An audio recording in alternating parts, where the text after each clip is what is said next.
Hi Capricorn, welcome to your February 2025 AstroTarot with me, Raphael from Reydiant Reality. I just want to say a massive thank you so much for being a part of Reydiant Reality. It really does mean a lot.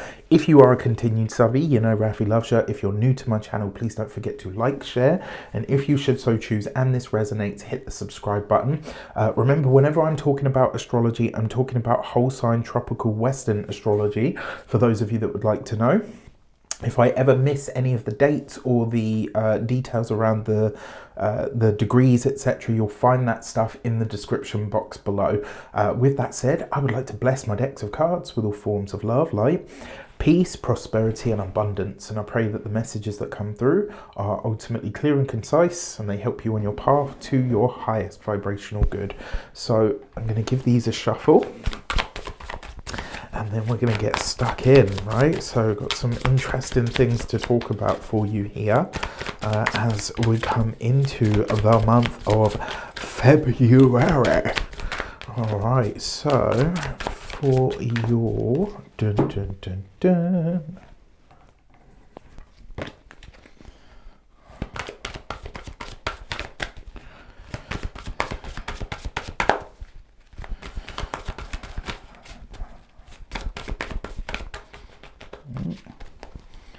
All right, so the first transit that I want to talk about, on the 7th of February, Mars in your 7th house, so Mars, the planet of action, energy, excitation, passion, vibrancy, willpower, right, is going to trine exactly the planet of discipline, rules, regulations, and your ruling planet, right? So as a Capricorn, Saturn is your ruling energy. Mars and Saturn in a trine, especially in the water houses or in the water signs, is one of my favorite transits because it provides a really powerful emotional stability, but it also provides like a really powerful emotional fortitude.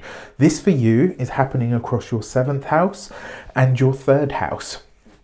Which means, and so Mars has been retrograde at this point for a while, right? And so this might have really been helping you get rid of what you consider unhealthy relationship patterns, phasing out people, partnerships, connections, collaborations, because it's not always your significant other. The 7th house is also contracts and commitments, collaborators, can even be your open enemies or your competitors. You might have been really releasing, pent up emotions and things around those connections in your life. The 3rd house is communications, conversations. So you might find that you've been going through a process, or this transit helps you really develop a stronger sense of not only like yourself, but also like a stronger sense of your what's the word that I'm looking for? Just like a stronger sense of your, like how you show up in a relationship and how the communication needs to be, needs to be a certain way in order for you to really thrive and function. Now, Mars retrograde in that 7th house is obviously, it's also potentially taken the edge off, even though this is Mars retrograde in the sign of its fall. Now, the other thing is, what was happening for you around the 11th of October of 2024? Because that's the last time that we had this transit. Only both planets, I think it was flipped actually. Saturn was retrograde and Mars was direct. So we're getting a sort of like a closing ceremony type energy from this. You might have been rethinking how you assert yourself in relationships, maybe resolving some of the conflicts in your partnerships, navigating partnerships and relationships in new ways, right? Finding new healthier ways to use your energy in relationship. The trine to Saturn is bringing stability and clarity, right? It's really helping you, especially like if you've been doing some deep reflection on your relationship style. Maybe it's helping you communicate more effectively, set up healthier boundaries, or just take sort of, more what's the word that I'm looking for? More sort of, I don't want to say like aligned action in relationships, but definitely a more proactive way of kind of navigating them. Conversations with your partner or partners, business partners, collaborators, all of that kind of stuff. might it might help you really cement some kind of long-term agreement or potentially like a mutual understanding. It's a really great time for you to improve on your communication skills, especially where partnerships and connections are really going to matter, and really to help you create maybe even structures that support a more harmonious sort of sense of relationship. Now for this, you've got the Queen of Pentacles, so you show up in your reading in some way, shape or form. Whether you're a man or a woman, however you identify is irrelevant, you've got the Queen of Pentacles, right? This is a part of you that shows up here. Now you've got this with the King of Swords, okay, very interesting, and you've got this with the Eight of Pentacles. When it comes to your work, right, this is about building solid relationships and partnerships in your work sphere, but doing it in a way that highlights your expertise, sets your boundaries, allows you to maintain a healthy sense of self and autonomy, and yet it really allows you to get ahead. This could even be that you're building connections with people at work that maybe usually you can't stand or don't really get on with, but you're finding a way to move through that. Right? I love this for you. I absolutely love this for you. And what I also would say is this might be a really good time where you're considering taking on board some kind of new information, right? It's like I'm going to go in a different direction and I'm going to find a way to make this happen. Now, when it comes to the 14th of the month, Mercury is going to go Cazimi, right? So this is when the Sun and Mercury come into a conjunction. Mercury meets the Sun, you know, quite often. It's not necessarily a rare transit. However, this is the first time we're having a Mercury Cazimi after we've had a Pluto Cazimi. And so for this reason, I do feel like this one will have a decidedly very different energy to it. Why? Because you yourself are going to be a lot clearer on your money, your finances, where you're going, how to make your money work for you. Mercury, meeting the Sun is what I like to call divine inspiration. So this could be divine inspiration around your finances, your earning potential, how you make money. Mercury is money, right? Yes, Venus is luxury and pleasure and the things that we derive from money, but Mercury is money. Mercury is the exchange of goods, right? I give you these notes or those numbers leave my account and in return you give me stuff. That's a very mercurial process, right? So money is a very mercurial thing. Now, that being said, when it comes to this conjunction, look at this, right? The Sun rules your 8th house of other people's money, joint finances and resources. And Mercury for you rules your 6th house of your work. And it also rules, where are you, Virgo? Your 9th house. So this could be some kind of really incredible idea that has, some kind of big leaning towards how you can really generate more money. It can see you increasing your income, managing your finances more effectively. Maybe something just really snaps in your mind and it all comes together and you're like, you know what, if I do this, it actually makes all of this work better. You might also gain an insight into how your self-worth is tied to your financial decisions, which it absolutely is, and also your material goals. Now, if you've been with me long enough, you've heard me say this ad nauseum. How much money you can make or generate is directly linked to your self-worth and your self-esteem, right? And I will say that until I'm blue in the face, until I no longer have life in my body, because I know it to be true on an experiential level, right? If you've been considering a new income stream, maybe a financial investment, maybe you're thinking about reevaluating like how you spend your money, maybe you're thinking what money represents to you, what value do you place on it? Are you a good steward of the resources that you have in your life? Do you know what I mean? Like there's a real sort of, like you're seeing it all in a much clearer sense. It's going to give you inspiration and definitely perspective around money.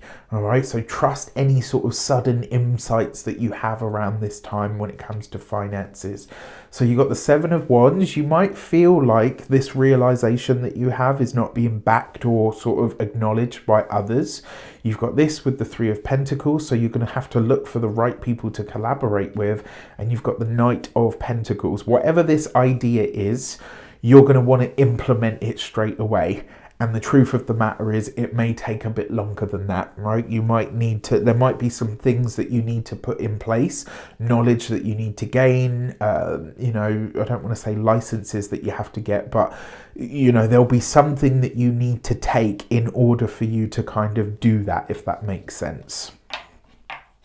So on the 14th of the month, where are you? Mercury is going to enter Pisces, right? So Mercury comes into your third house.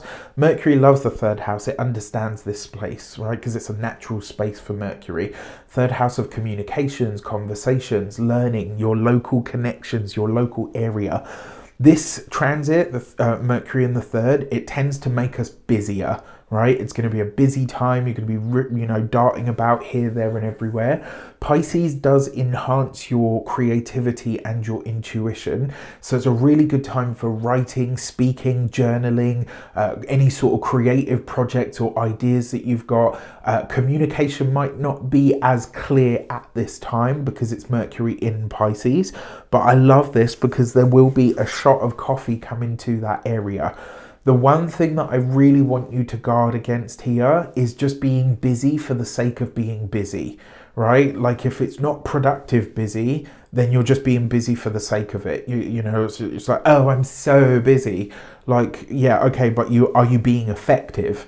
It's all well and good just being busy, but what is that busy getting you? Is it creating, you know, more harmony in your life? Is it working for you in some way, shape or form? If it's not, it's just busy for the sake of it, right? Now, the transit that this also, it potentially brings you a more, because Pisces is a very spiritual sign, it's also a sign of yearning. And so some of the conversations that you have at this time, you might start to really understand that actually there's something that you long for or yearn for that maybe you haven't expressed in the light of day before. And it could be a conversation that you have with a sibling or a cousin or, you know, somebody in your local area. And maybe you maybe it surprises you as well. Like you say this out loud and then you're like, shit, wow, like I didn't even realize that that's how I felt about this, or this is something that I wanted.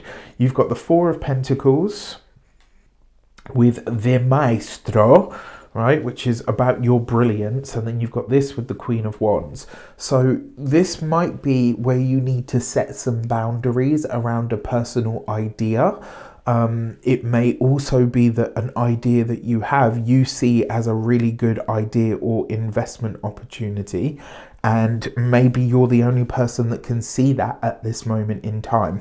It's also possible that you might decide that there's something that you really want to study or go back to school or college or whatever the case might be, to really gain new information on or with, right? So yeah, great stuff. Just really, really great stuff. And then finally on the 23rd, Mars will trine Mercury, Venus will sextile Jupiter. So the reason I'm highlighting this is because the day after this, on the 24th, Mars will be direct, and then at that point, all planets are direct, right? This is where we're really going to start to feel the year sort of show up, but it won't be really until April, because straight after this, like on the 2nd of March, Venus is going to go retrograde. So she's currently slowing down in your 4th house of home, family, property, real estate, your emotional foundations. She's in a sextile to Jupiter in your 6th house, right? So your work routines, your daily habits around your living situation might become easier at this time. It might see that there's opportunities for you to improve your home, to create more harmonious living, to maybe balance work with emotional well-being. Venus in Aries is encouraging you to find that bold action or confidence in yourself, especially as well if it, like, when it comes to like thinking about how you can redesign or redefine the space that you live in, your family connections, right? It might even see you kind of be really honest with your self-care, especially on an emotional level. Venus for you rules your 5th house of pleasure. Venus for you also rules your career, right? So these might be things and tropes that come up. Now, the trine between Mercury in your 7th, Mars in your 7th house and Mercury in your 3rd house, it's bringing partnerships and communications again, right, back into the forefront. So this is, whereas before it was Mars trine Saturn, so you're able to take really grounded action that emotionally is supportive in some way. And because it's the 3rd house again, there's a communicative element to it. It's a time to resolve conflicts. It's a time to clarify your expectations in your relationships. A time for you to really think about having productive conversations with partners, collaborators, with people that are close connections to you in some regard. I really like this because it really supports you finding a solution of some kind where everybody wins, right? Where all of us, we're in this together. I want to win, you want to win. Let's find a solution that really highlights how we can do that together. I love how these are bringing sort of, not necessarily disparate areas, but areas that can go together that don't usually flow together, right? They should, but don't always. And so this might be where you're able to actually harmonize and streamline your life in some way. For this, you've got the Page of Pentacles. Practical action steps is going to have to be the basis of this. With the 4 of Wands, so many reasons to celebrate. I love this. And the 9 of Swords, provided you get out of and stay out of your own head, and also, Capricorn, I'm going to call you out on it, out of your own way, quite frankly, right? If you can stay out of your own head and out of your own way, you're going to see that not only is there loads of support around you, but actually life is starting to come into a much greater sense of clarity and alignment and actually flow at this time as well. So I love this day, right? And it's just before that Mars goes direct in the 7th. Now, on the 12th of the month, you're going to have a full moon in the sign of Leo in your 8th house, right? This is other people's money, mortgages, loans, death, taxes, rebirth, inheritance. It's all kinds of considerations around this time. This is the moon is your needs. The sun is your obligations. So your obligations on a financial matter, right? Or even around your self-worth and your self-esteem, may come into a consideration with what you need from other people in order to really, be able to excel. Now, with this, it's setting up what we call a T-square with Uranus in Taurus. That Uranian element in the 5th house, this could be a gamble of some sort that either really pays off or highlights to you where maybe you've made some sort of grave miscalculation. And I'm sorry to say, because it's in a fixed sign, this is a fixed sign T-square, there will be no there'll be nothing wishy-washy about it. It will either be you strike it lucky, you hit the jackpot, or you didn't, right? There's not going to be any in between about it. The reason I say that is because the fixed signs, Scorpio, Aquarius, Taurus, Leo, there's no, the mutable signs blend things. They're able to change. The cardinal signs, much like yourself, they can turn if they're given enough time to do so. The fixed signs, it either is or it isn't. That's all there is, right? So it's not easy, I have to say. But it could be, as I say, this could be a gamble of some sort that absolutely pays off for you. Especially a financial matter, because Uranus is the modern ruler of Aquarius, and it's in that 5th house. This is some kind of a gamble that you've taken. You're going to see the results of around this full moon. And you will either be jumping for joy, as I feel like a lot of you will be, or you will be saying, right, okay, that answers the question for me, and now I can move forward, with a sense of clarity. And for this, you've got the gate 57 and intuition.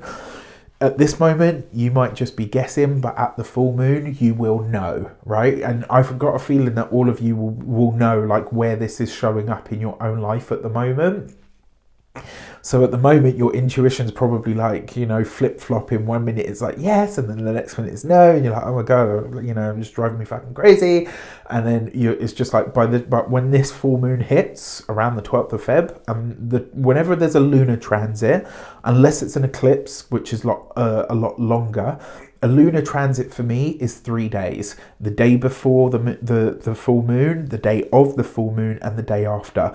That transit window, especially when it comes to lunar. Now, if you've known me long enough, you know I have a love affair with the moon.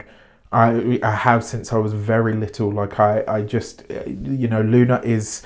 If I were ever going to have a wife, it would probably be Luna, right? So I've got a Cancer moon, so I'm relatively attuned to the lunar energy. So I can tell you that transit window, that 3 days, that's where you really get the answers that you're looking for.